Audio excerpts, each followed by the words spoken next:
Hey everybody, it's Peter, and I'm here with the 2023 Kawasaki Z650, and these are slightly updated models that I'm starting to fall in love with. I'm a big fan of these bikes. I like what they did, and the only thing that's frustrating about them is they did better things here than on the 2022 Kawasaki Z900 RS that I just bought, which costs significantly more than these, and you're getting better components in here. So again, I totally recommend the bike I bought. But to show you Kawasaki moving forward, these are actually better. So I'm filming here at Jim Gilbert's Wheels and Deals, Jim Gilbert's Power Sports.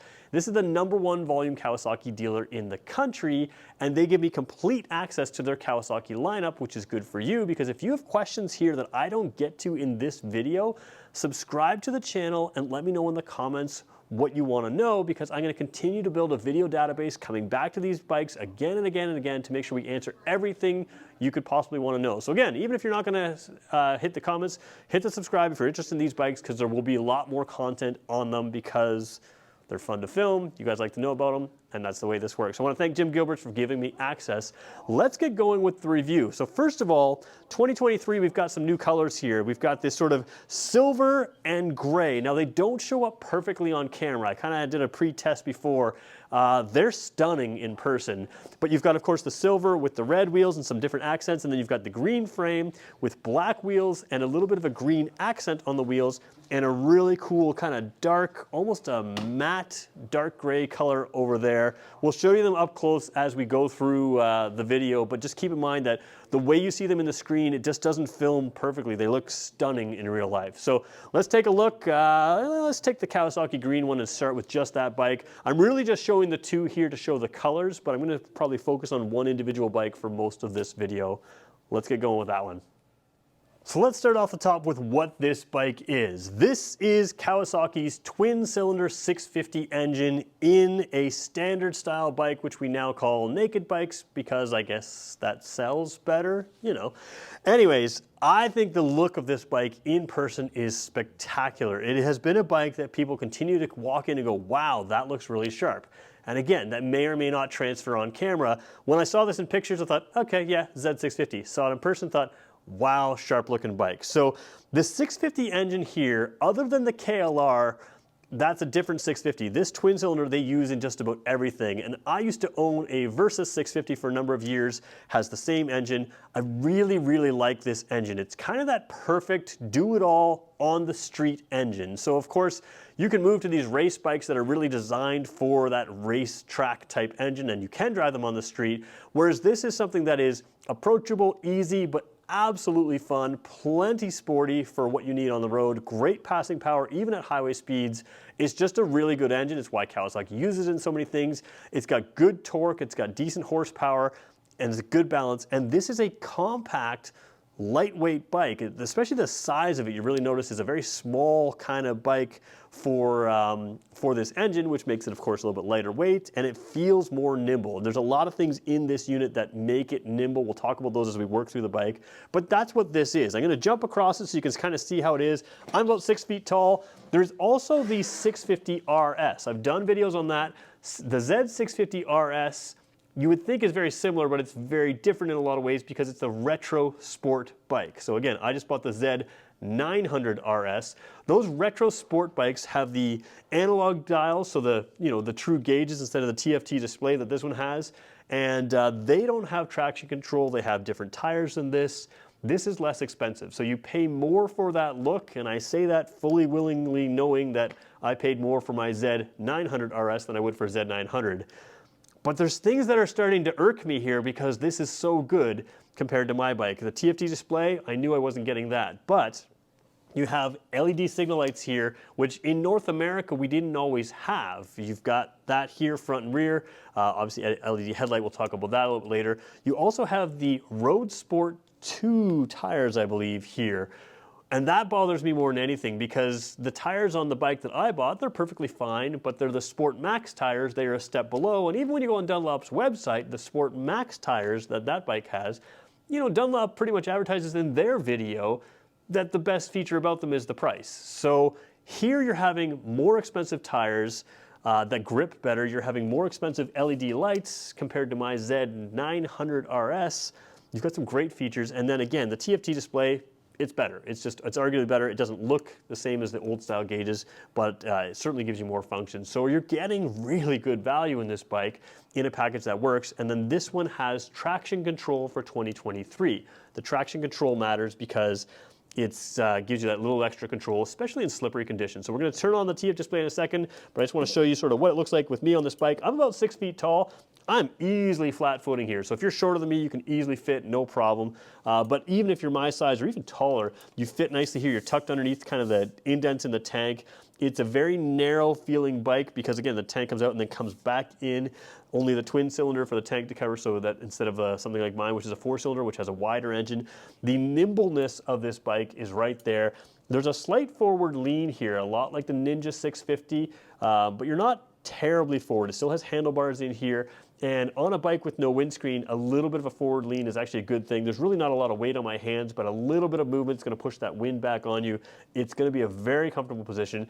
And because of the back design here, you've got a really kind of nice kind of tuck position as well, which this bike isn't designed for tuck the same way the Ninja is. If you're looking at the Ninja 650 and you're going to be in a tuck position, that Ninja is better. It has a little bit extra of a fairing and wind protection, and the mirrors, which are here mounted to the handlebar on the Z class of bike, are moved out on the fairing on the Ninja. That allows you to get in a tuck position and still see those mirrors there, whereas you can see if I'm in a tuck position here, the mirrors are pretty much useless. On the Z, they're better because if you're in an upright riding position, they're closer to you.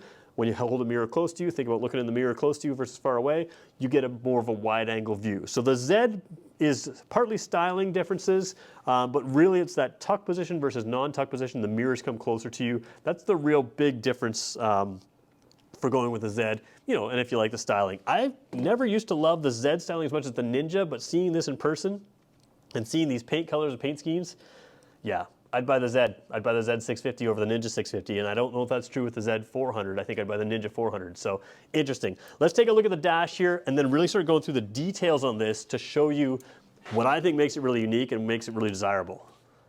So we're going to take a look at the TFT display here. Now I've set it up so there is intentionally some glare on this screen because a lot of people wonder about these TFT displays and glare. So first of all, whenever you're filming a display screen, they show more glare in part because the camera has one eye and we have two. Our eyes are actually better at adjusting to glare than the camera. But you can see here, as soon as I turn it on, you really don't have an issue with glare. You can really see everything on this screen. It is a very, very good screen with good detail. The coloring is very good. On your camera, this looks a little bit bluey, at least on my camera here. It is very gray, and it's got some good stuff in there. So we're gonna sort of go through the basics here. First of all, you have a tack that moves up and down the thing. So again, at a glance, you'll be able to see where you're at. Usually with these, and I haven't double checked, but usually you can set a rev limit on these, and I don't think I'll do the check on camera because that'll just make for poor video. But you can set a rev limit where they can flash, and that's kind of nice to be able to tell if you don't want to go over 6,000 RPM before being notified, it'll start sort of flashing at you. So again, I'll double check to make sure that's still there. But moving out through here, really clear, speed, of course, in kilometers an hour here in Canada. You've got information down here that we can cycle through, and we will in a second. Your gear indicator up top, always visible. So even though you have a green neutral light here, when you're neutral, it goes green up there. And then of course, 1 through 6, it's a 6-speed transmission. That's always going to be displayed for you, which is really nice. Fuel gauge down there as well. We've got some trip meter. Let's go through that. So we've got trip A, trip B, and then we've got odometer right there, and that's all that's there. So if we hit the bottom button here, we'll show you the button that we're hitting in a second. We've got average speed there right now. That can change as well to total time, to the battery, currently at 12.3 volts. Kilometers per liter, so that's the instant fuel efficiency. I believe that can be set to liters per 100 kilometers as well. So this is instant, and right there is average. And we come back to range, which is, again, a calculation of how many kilometers you'll have left on the tank based on how you've been driving and the types of terrain you've been on. So don't rely on it perfectly, but certainly gives you a pretty good estimate of what's going on. And then, of course, we're back to the average speed there. So a lot of things in here in this display that work very well, odometer, everything like that. So really like that. And then you have the traction control. So KTRC is Kawasaki Traction Control. That's a big thing here for 2023. In addition to getting better tires and having less chance of slip, they also give you this traction control, which I think is really good. So traction control 1 is basically the standard that you're probably going to drive around with most of the time. That's sort of where you'd want to be. As you go into there, we can go up to off there. So we skipped the wrong way. Let's go there. 1, 2, is there. So 2 you're going to use in the rain, or if you want the most intervention possible. If you're a newer rider or the bike's newer to you, you can keep it in 2, and that'll just help protect you a little bit extra. Level 1 is going to be sort of that standard riding position, and like I said, the off position is there as well. This is a bike that's not super intimidating to drive with it off. Like I said, I used to have the I used to own the Versus 650 myself, and you can get some slip out of the tires. Now again, it didn't have as nice tires as these, but you can get some slip, but of course, you know, you've got some ability to, you know, do what you want here with the traction control, putting it where you want. So let me just bring it right back to make sure I've left it on for whoever needs to leave it on. You have to hold down the select button here, and I think I'm not being patient enough. There we go. Oh boy, we'll switch that back in 1 second when we get that switch. But yeah, level 1, level 2, and off are your settings right there. So how do we control that TFT display? Well, it's pretty simple. We've got the selection switch here. So the odometer, trip A, I was using this to cycle through. You just cycle through on the up side of the button. The downside, where I was showing you things like the average and instant fuel efficiency, the range, that kind of thing, tapping this down will cycle through those. So this is the upper part of the display. This is the lower part of the display. It makes perfect sense logically when you're looking at that. And then the selection button here, holding that down will activate that traction control, and you can then select up, down, so 1, 2, or of course off. So simple controls there. The rest of it is pretty simple motorcycle stuff. There is a trigger back here that you don't see that will flash the high beam. So really to get people's attention, to just sort of flash it on and off. I really like that on the several of the motorcycles here. I think it's a nice little safety feature. If you're actually using your high beams to lock them in place, you're going to tap that on, of course. Signal lights here. All of the switch gear feels really good stuff. So signal lights, horn, typical stuff. And then you do have the hazard warning lights here. And you can see, just a little hint there, these are LED lights. So that full LED modern look, again, makes me a little jealous. It's on this bike for a really good value. Coming across to this side here, both the clutch lever and the brake lever have adjustments. This one's 5 levels of adjustment. So this is your reach adjustment. So if I'm standing back here and I want to reach my clutch here, let's just actually use it for you. So level 1 there is probably the furthest out. Let's turn it to level 5, which is the furthest in. You can see it's right here on this knuckle with level 5. And go back to 1, it's, you know, well beyond that knuckle. So what that does is effectively lengthens the reach for all of these controls here, and you have that both on the clutch lever and the brake lever. The brake lever is also 5. Yes, it's also 5 levels there. So again, both these can be adjusted for reach, which makes it really comfortable. There's that flash to pass button that we were talking about right there. So 2 hidden features I should point out about what we've already mentioned is that that TFT display also allows you some smartphone connectivity through the Rideology app. So I'll probably have to do another video to get into that, but anytime you have a TFT display, you have at least some level of smartphone connectivity with that, which is awesome. And then the clutch lever, which we just showed you, is part of the slipper and assist clutch. So what a slipper and assist clutch does is it's started at the racetrack, and it's good for both new riders and it's also good for experienced riders. What it does is essentially when you're downshifting, sometimes you can like really aggressively downshift on the track, or if you're riding on the street, maybe mess up a downshift. Don't get that rev matching kind of the way you want to. And if you aggressively let go of that clutch, what can happen is the amount of engine speed and engine braking that hits when you dump that clutch is you can have a bit of a rear wheel skid as the engine tries to compensate for you just dumping that clutch in the wrong gear. What the slipper and assist clutch does is assist you by allowing the clutch to slip instead of the wheel. So it's not fully foolproof, but it works pretty well to make sure that you still keep traction on an aggressive downshift or a messed up downshift. Instead of letting the wheel slip, it allows the clutch to slip. Now, the way this is designed is sort of an advanced system, and a side benefit of the way they're setting it up is when that clutch engages, it pushes together, so you actually need less clutch springs. Don't worry about how it works. The idea is it makes for a lighter clutch pull, which means when you're driving this thing in traffic, and you're up and down through the gears and you're maybe at a stop and go traffic kind of thing, the light clutch pull is really easy. That's something you notice every day. And in an aggressive situation, that light clutch pull is part of a system that makes it a safer system to avoid some wheel spin. So you've got the traction control, you've got the ABS, and you've got the slipper assist clutch. They're all working to get you great traction, and you've got those better tires. Let's go take a look at that right now. So taking this look at the engine sort of below the tank area, they do a few things really well. You've got subtle bodywork here, which blends in the radiator down here. The radiator on the RS models, the Retro Sport, is kind of a bit of a visual eyesore. Again, those bikes are styled really well. I really like them. And again, I bought one of those RSs, but the way they kind of build it into the bodywork, you don't see that liquid cooling quite the same way. Liquid cooled, it's a fully modern engine. Twin cylinder, 650cc, I think 649cc or something like that. But very good. You've got a little ice glass here for the oil right now because it's on the side stand. You can't quite see it, but hold the bike level, you'll see it in there. Filler there. Everything you need here is nice. What I like is this underslung exhaust with no exhaust coming out back here. First of all, it gives you a better view of the swing arm, which is pretty stylish, but it also takes all of this heavy weight, puts it very down low in the center and brings nothing back up and out the side here. So from a sporty handling perspective, some of the heavy components are right down low and very centralized, and that's a very good thing. That's what you want in a sporty style bike. Same thing with the suspension design. It's all tucked in up high, so very compact overall weight to the bike. The heavy components are low, they're in the middle, and they're very good, which is part of what makes this bike a lot of fun as far as a handling bike.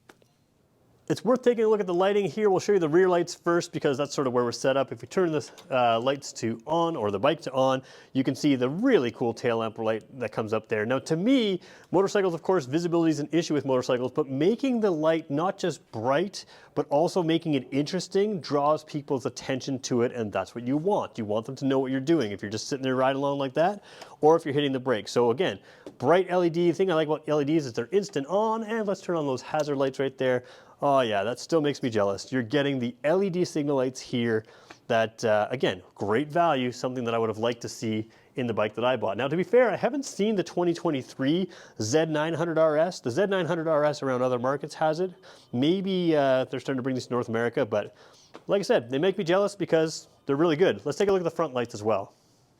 So taking a look at the front, the Z650 here is different than the Ninja, and one of the differences is the headlight turns with the handlebars here. So because of that, you end up with really good visibility from the side, but you can kind of get people's attention at a stoplight from that by turning your wheel, turning your handlebars towards them. So again, the Ninja's bodywork that's kind of connected to the rest of the bike, and it steers in between, where this one is connected there. So let's just sort of see if we can turn it towards you there. Really bright lights there, which are pretty cool. And if we flash to pass right there, blindingly bright lights looking at the camera. So pretty cool there when you can see that. And then let's just turn on those hazards again. Those bright LED signal lights there as well, that shows. So again, just great lighting, great for safety, but great for visibility. The thing I like about those white LED lights is they help your eyes identify what you're seeing. Because the color of that light is more white in nature, that's closer to daylight in color. So if you're looking at a rock or a rabbit on the side of the road, your eyes are going to much more quickly identify, not just because they're brighter, but because the color of the light is more in line with what you're familiar with seeing in the daylight. They're just safer all the way around. So let's talk about who these bikes are for. Well, this 650 engine lineup, you can really come to a Kawasaki showroom and get virtually anything you could want. There's a retro version of this that looks like a traditional motorcycle.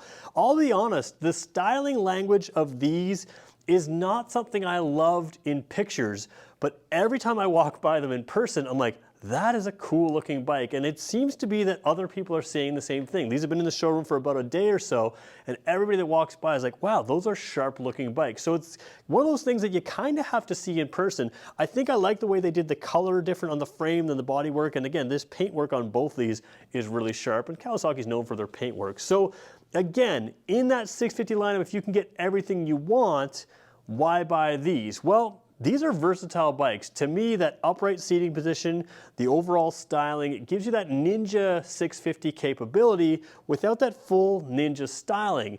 You've got really good tires here with the Road Sport 2. You've got the nice TFT display here.